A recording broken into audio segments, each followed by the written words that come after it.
Hello everyone, thank you so very much for being here. Hi, I'm Prajakta, the founder of Planly by Prajakta. So this is going to be an in-depth tutorial on our monthly budget spreadsheet. So when you first open the spreadsheet, the first tab that you will see is the Read Me First tab. So it has all the step-by-step instructions on how to use the spreadsheet and how you can make the most out of it. It will not take you more than 5 minutes, so I think you should definitely check it out. But if you're somebody like me who understands things better with a tutorial, then yeah, you are in the right place. So let's begin.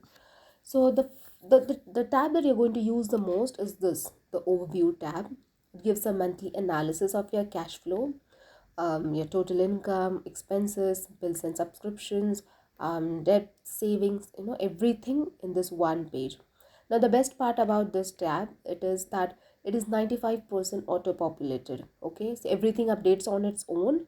All you have to do is enter the dates. So as you switch the dates, for example, from November, if I go back a month, which is, let's say, 1st of October to 31st of October, you see how the pie charts changed, how the graphs changed, how the numbers changed.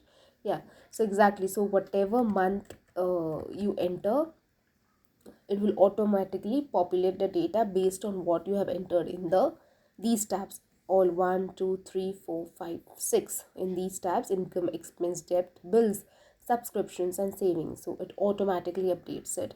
And the next option is you can just add the expected amount if you want, although it's optional. Some people like to have a minimum amount. For example, let's say you want to spend no more than $150 on fuel. This is just tentative, but yeah, for example, not more than 150. And yeah, and it shows the balance. So the expense this month was 145, so the balance is 5. Let's say your budget was 100, so it will show you a negative amount. Okay, so that's it. All you have to do is enter the dates, and that's it. Everything populates on its own. Okay. Now, the way this works is that when you log your data in these tabs, it shows up in the overview tab. We will come to that now. Okay, so in order to track your income, all you have to do is enter the expected date, which is, let's say, 10th of November, the name, which is, let's say, paycheck 1, and the amount. That's it. Now, this is going to be automatically reflected in the overview tab. Now, similarly, I can also note down my other income sources in this table. In the same way, I'm also going to log the expenses, debts, bills, and savings for this month. Let's start with a fresh example.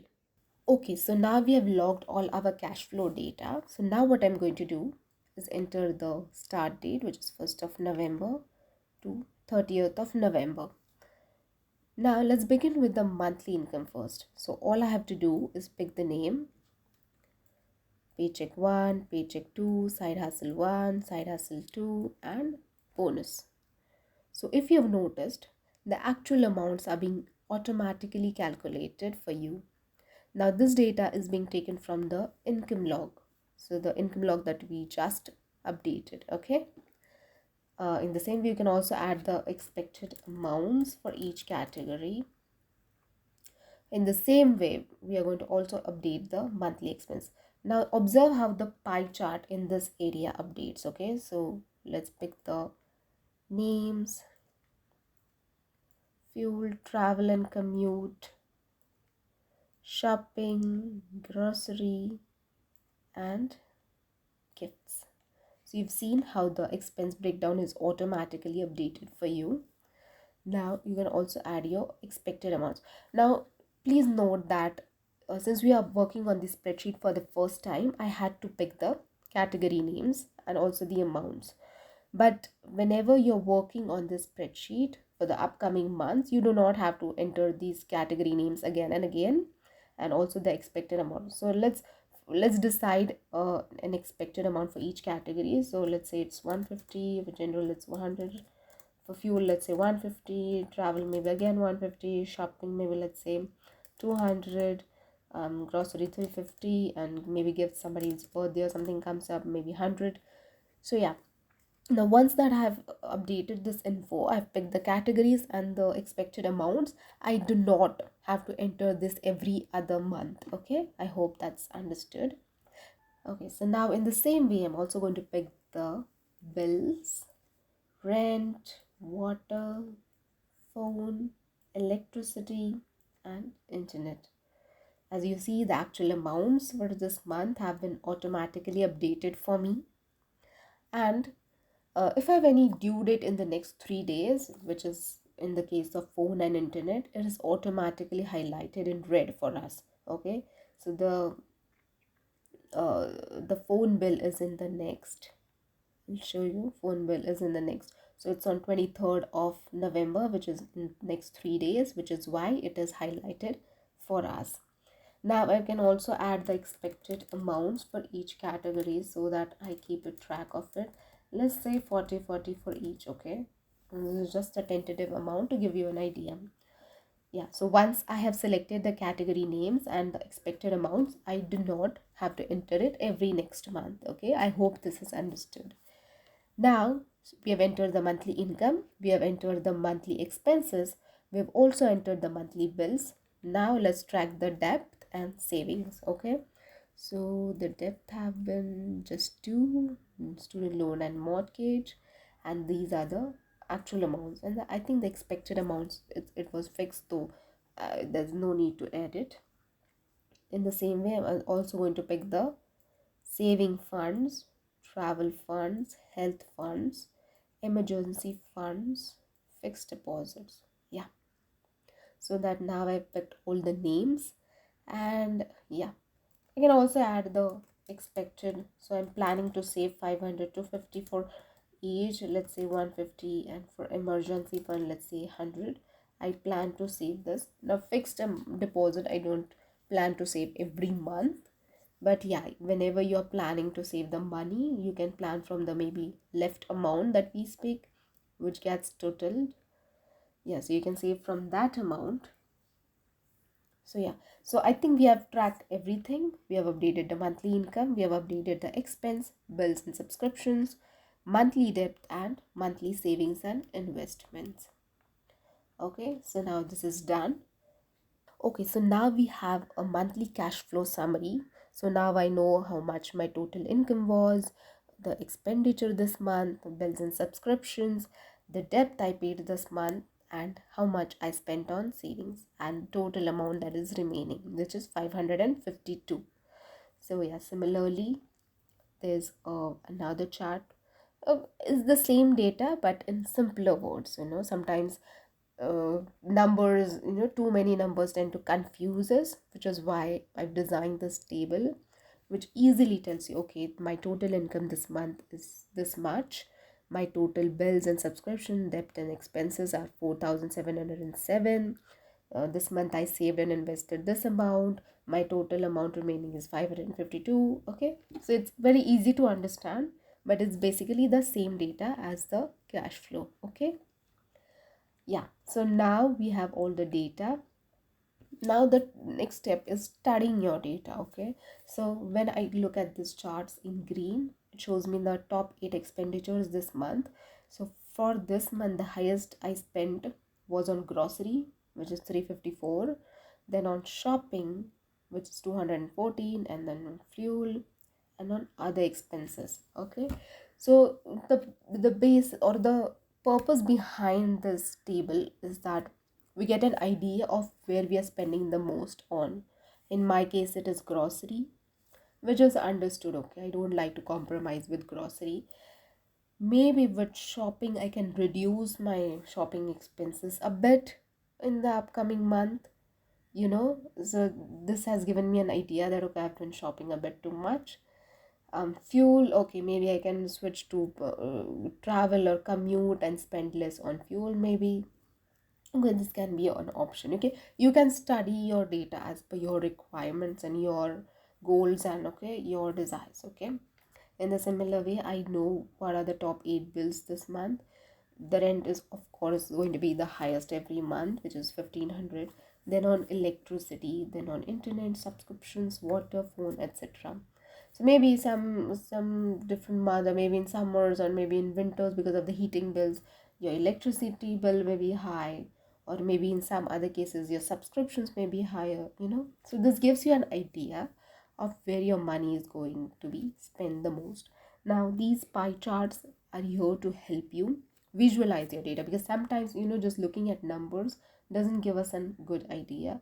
So you can look at this number, your cash flow breakdown, so how much your expenditure is from your total income, how much is going into expenses, how much is being going into the bills, debt is taking this portion of your income, your savings are pretty good, and this is the left amount.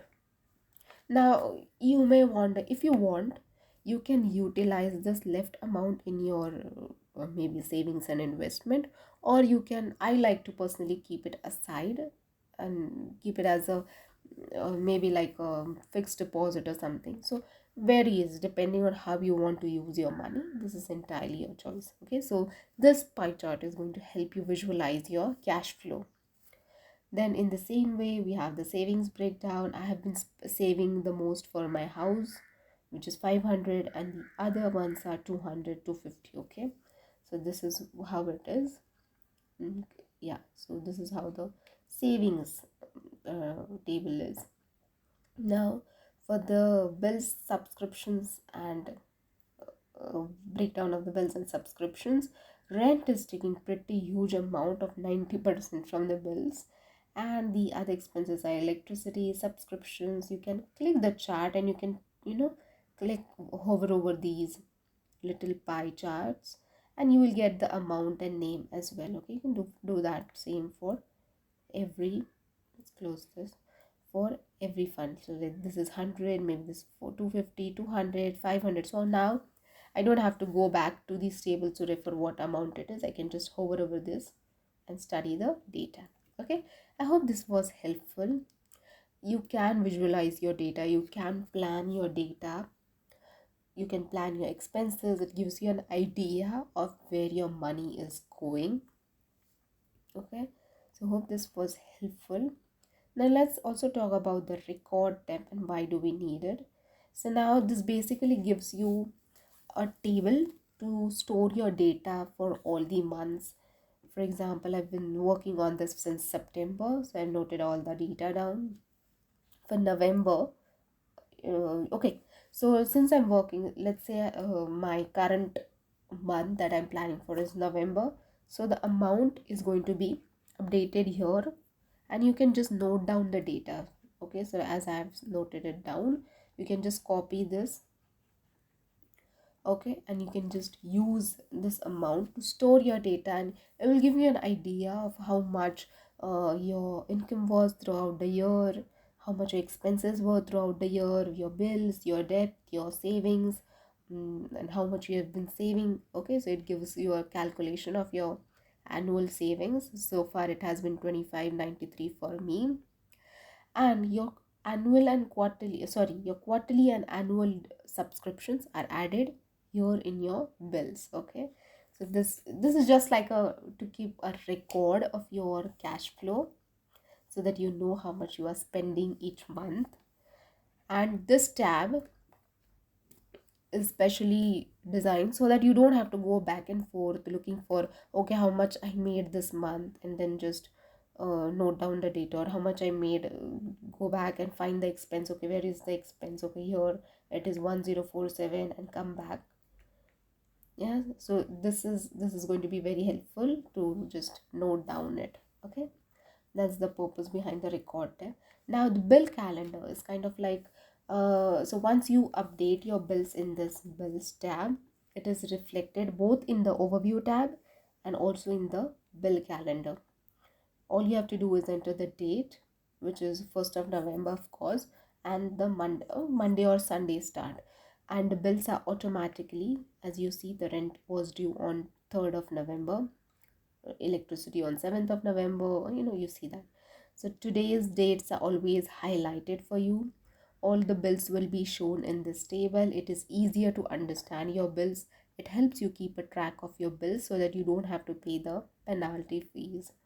Okay, so yeah, All you have to do is just, let's say I want to start this on Sunday, so I'll just write Sunday. You see the table has been automatically adjusted. Now let's go back to, let's say just I want to start on Monday. So you see how the data switched according to my start. You will also see a monthly bills tab, so it gives you like an overview of the upcoming bills, and if you've paid them you can just tick here and it will strike through the names. Okay, so this was about the bills calendar, very simple to understand. You can, if you have any notes, if you want to remember something, you can just add it here. Another tab that we are distributing as a bonus is the to-do list. Okay, so yeah, you can use this. It consists of almost 31 logs. Okay, one for each day, and you have the weekly tasks in this area. Okay, so you can note down your weekly tasks. Okay, so all you have to do is enter your tasks for the, okay, so they are divided into two parts. One is for the personal tasks, you note them down here, and the second is for the professional tasks. So let's say I've written down all my data. Now if I finish the task, I can mark it as done. If I'm rolling it over, I can mark it as rolled over. Okay, so once I enter mark my tasks, they are automatically strike through, and the pie chart tells you the progress of your to-do list. And there's also a cute little emojis that change as you work. Okay, so the more tasks you take, the happier the emojis get. Okay, so this is something, it tells, this area tells you how many out of how many tasks are completed. Yeah, so this is like a cute to-do list you can use. Okay, let me know if you want us, you don't want to open the budget spreadsheet every time. You can also have this as a, you can just make a copy and delete the other tabs. Okay, and then use the spreadsheet. Or if you email me, or if you message me on Etsy, I will send you a brand new to-do list, like as a separate file, so you don't have to open the budget spreadsheet every time. Or if you wish, you can use it in the same file as well, not an issue at all. Okay, so I hope I cleared all the questions. If you have any other questions besides this, please feel free to reach out. I'll be more than happy to help. Okay, so yeah, and if you have any other questions or any other requests, I'll be very happy to address them. Thank you so very much.